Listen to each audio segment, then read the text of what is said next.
Crusoe Secondary College is a secondary school located in the suburb of Kangaroo Flat in Bendigo. Crusoe caters for year levels 7 to 10 and has an enrolment of approximately 400 students.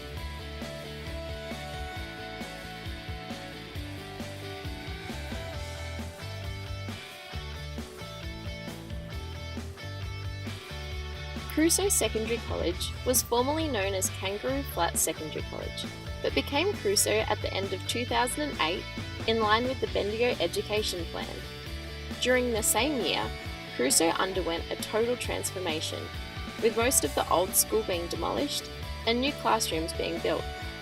The school now has a fully equipped indoor gym, music centre, performing arts hall, and the J.B. Osborne Theatre that is used for local productions and award ceremonies by many local groups and schools.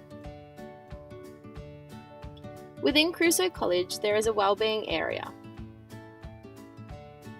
This wellbeing area consists of 2 chaplains,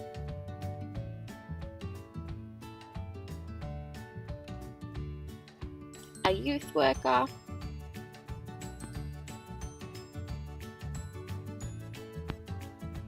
a careers counsellor, and then they've also got a nurse and a doctor. This is the department I am working in throughout my placement. The main client group that accesses the wellbeing area are students who are enrolled and attend Crusoe College from the Bendigo region. These people range from ages 12 to 6, experiencing both individual and structural societal social problems, such as family violence and sexual abuse,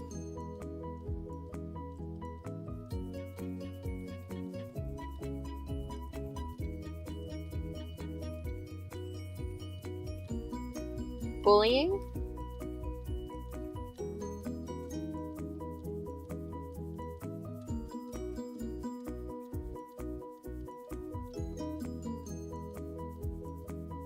substance abuse, including both prescription and illegal drugs, as well as alcohol and tobacco,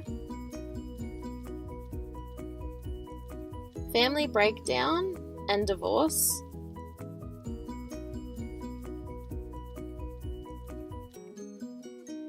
issues surrounding sexuality or identity, as well as questions about sexual intercourse or sexuality, relationship or friendship problems, issues surrounding social media use and cyberbullying,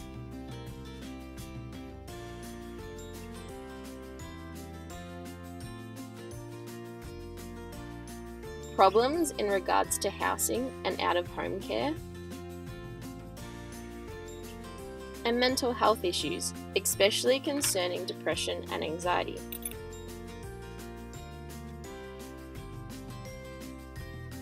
Any student at Crusoe College can access the services in the wellbeing area at essentially any time. Students can request to leave class to come and see a staff member or have a timeout in the wellbeing space.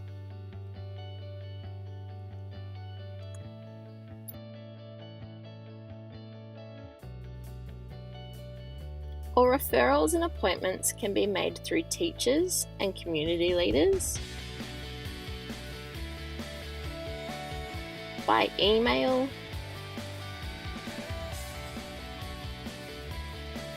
or by simply walking into the area and talking to the receptionist. The purpose of this area is to provide support for students who have social problems by providing them with a safe space where they can take a time out or just chill,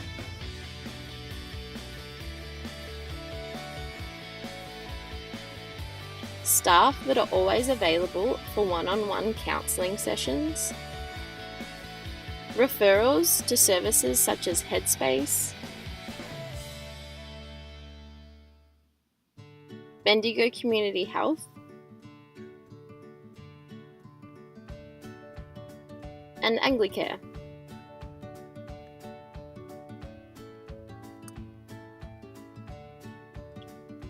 Experienced and compassionate workers, and a place they can turn to for tough conversations in regards to sexual abuse or family violence, with qualified staff who are well informed and experienced at making mandatory reports to both the Department of Health and Human Services, Child Protection, and Child First Family Services.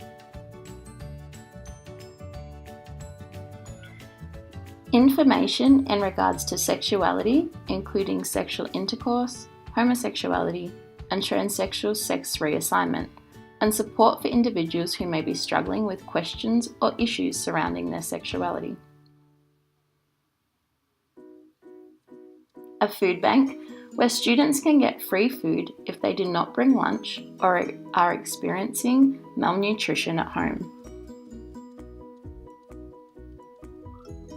A breakfast program every Friday that is supported and funded by Enjoy Church Kangaroo Flat, which provides the whole student cohort with a free breakfast of orange juice and cheese toasties, and sometimes pancakes.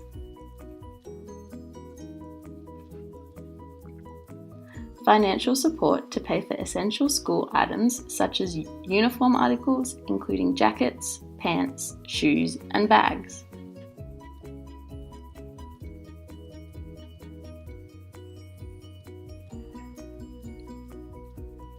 An LGBTQI diversity group that meets every fortnight to support and encourage one another, and also to help organise and set up days such as Are You OK Day?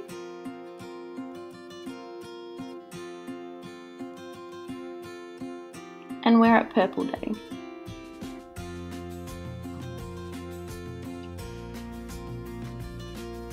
A HIT boxing program that takes groups of at-risk boys or girls to the HIT Boxing Factory in Golden Square every week to box and release their anger and express their emotions in a healthy and active way.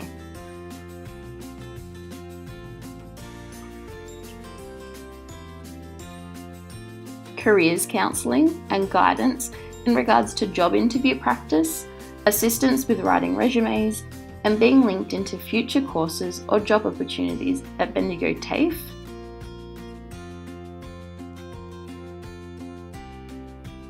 and other organisations in Bendigo such as Bendigo Senior Secondary College.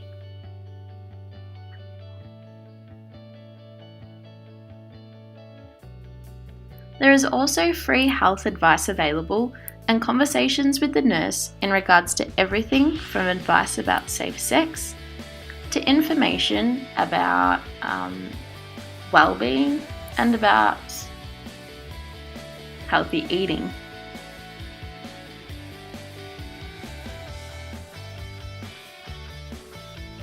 To strategies to combat sleep apnea and sleep problems. And finally, there's also a doctor's service available that provides free doctor's appointments and checkups regarding health conditions, birth control and the different options available for students, and various injections and health preventative measures such as the flu injection.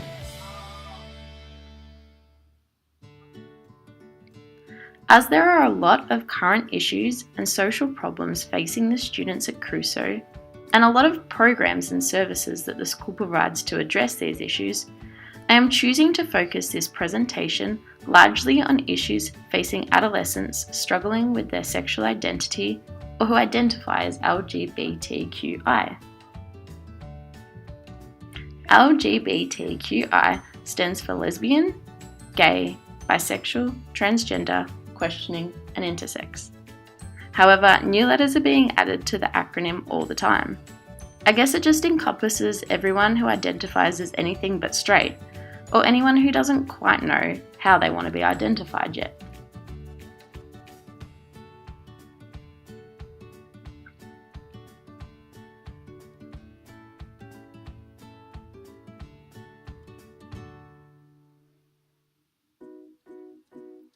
One of the biggest issues facing adolescents who identify as LGBTQI is bullying and being treated differently due to sexual preferences or identification.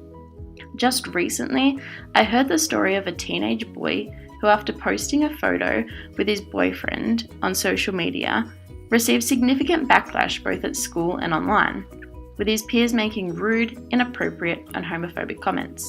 The adolescent told me that in response to the bullying, he took down the photo and cried himself to sleep.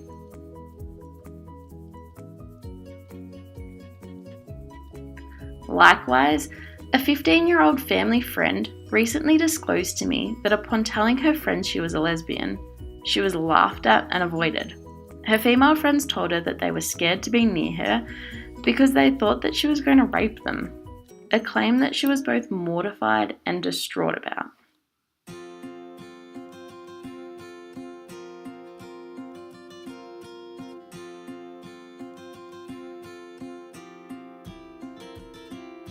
It actually baffles me that this sort of bullying and backlash is still occurring in 2018. However, it is important to consider the structural and political reasons that teenagers are still faced with bullying in today's society, when there has been so much awareness in regards to homosexual rights in the media, just as of late.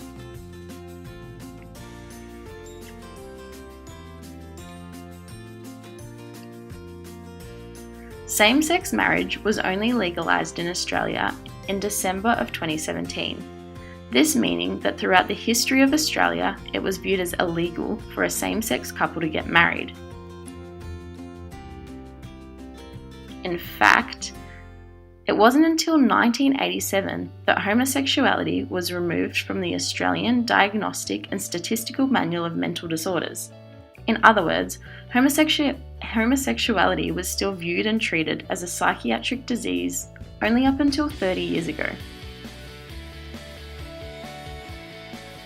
So what does Crusoe College do to address this problem? Well, first, there are a few practical things that are done around the school to ensure that diversity is both supported and encouraged.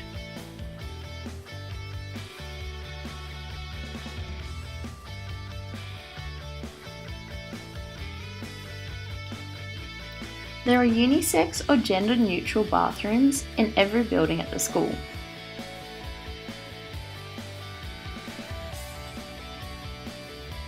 Students' genders are not assumed, so when teachers or staff address students, they use pronouns or words that don't assume gender, unless the student has specified what they wish to be called.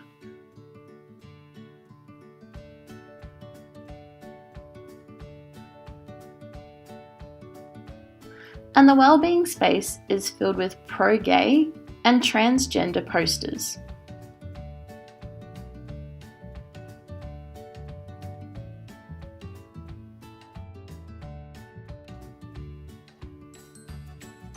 As well as rainbow posters, lots of rainbows, to encourage inclusivity of the LGBTQI community.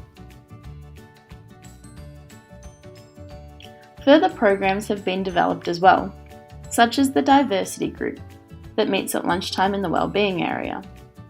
This group is a community of students who identify as anything other than straight, but it includes straight people as well as allies and friends of those students. It is a time and space allocated for students to feel safe and supported, and to come up with innovative ideas, discuss contemporary issues, and talk about the problems they face on a day-to-day basis.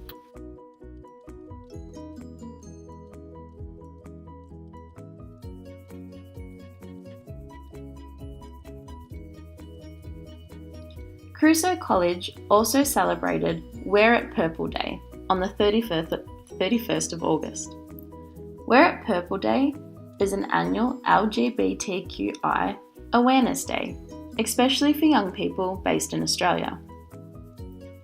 Supporters wear purple to celebrate diversity and young people from the LGBTQI community. The day is organised and governed by Wear It Purple, which is a student-run, non-for-profit organisation. Crusoe put on a luncheon with music, games, food, and lots of purple decorations. And the wellbeing staff all wore purple in support of the rainbow community within the school.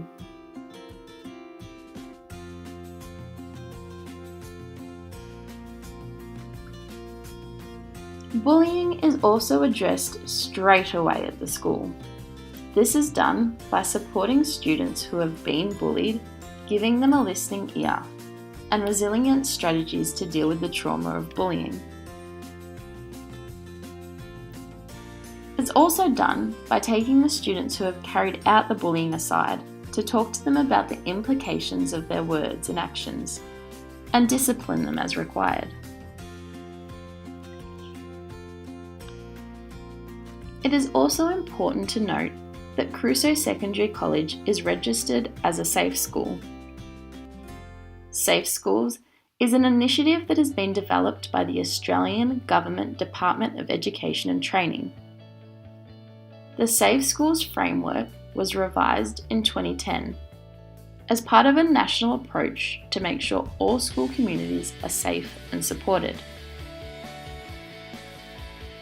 The framework is based on the vision that all Australian schools are safe, supportive, and respectful teaching and learning communities that promote student wellbeing. Safe Schools has a large focus on being accepting of all differences and personal decisions.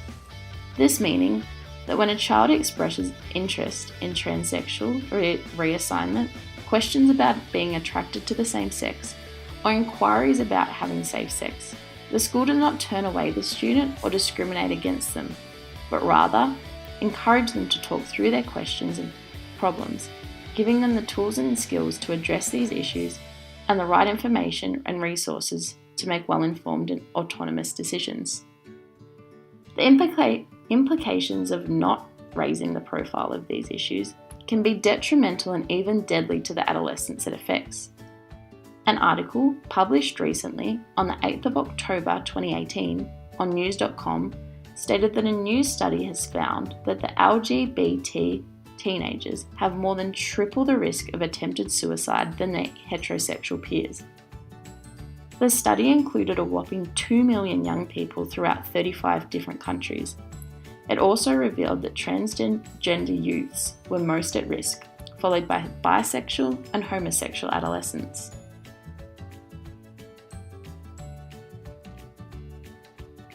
A 2017 study by Telethon Kids Institute found trans youth are at an incredibly high risk for suicide and serious depression.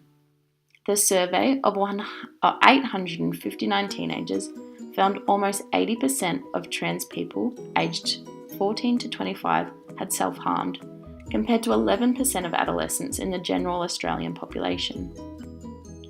It also found that almost 50% had attempted suicide at some time during their short lives, compared with 2.4% of adolescents in the general population. It was also found that young trans people were 10 times more likely to suffer from serious depression and anxiety than other young Australians.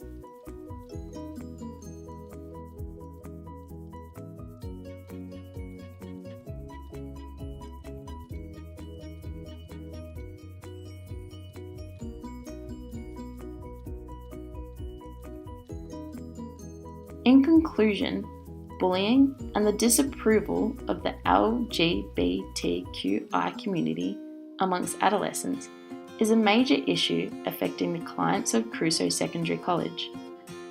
Awareness and support needs to continually be provided for these young people in order to combat depression, anxiety, bullying, and suicide.